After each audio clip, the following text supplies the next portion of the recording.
IPL betting వ్యవహారంలో Chittoor urban CI Maheshwar suspend అయినట్లు తెలుస్తోంది. జిల్లా ఎస్పీ ఆదేశాలతో వారం రోజులుగా ఐపీఎల్ బెట్టింగ్ లాటరీలపై పోలీసులు ప్రత్యేక డ్రైవ్ నిర్వహిస్తున్నారు.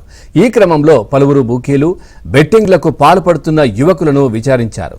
ఇందులో 6గురిపై కేసు నమోదు చేసి మిగతా వారి దగ్గర డబ్బులు తీసుకుని వదిలేసినట్లు ఆరోపణలు వినిపిస్తున్నాయి.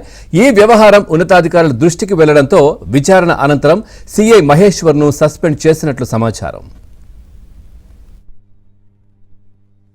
ఐపీఎల్ బెట్టింగ్ లాటరీలపై పోలీసులు ప్రత్యేక డ్రైవ్ నిర్వహిస్తున్నారు. ఈ క్రమంలో పలువురు బుకీలు బెట్టింగ్లకు పాల్పడుతున్న యువకులను విచారించారు.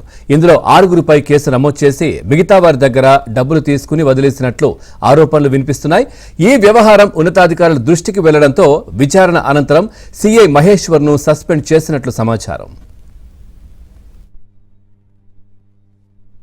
ఐపీఎల్ బెట్టింగ్ లాటరీలపై పోలీసులు ప్రత్యేక డ్రైవ్ నిర్వహిస్తున్నారు.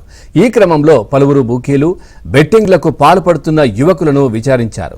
ఇందులో 6గురిపై కేసు నమోదు చేసి మిగతా వారి దగ్గర డబ్బులు తీసుకుని వదిలేసినట్లు ఆరోపణలు వినిపిస్తున్నాయి. ఈ వ్యవహారం ఉన్నతాధికారుల దృష్టికి వెళ్లడంతో విచారణ అనంతరం సీఐ మహేశ్వర్ ను సస్పెండ్ చేసినట్లు సమాచారం.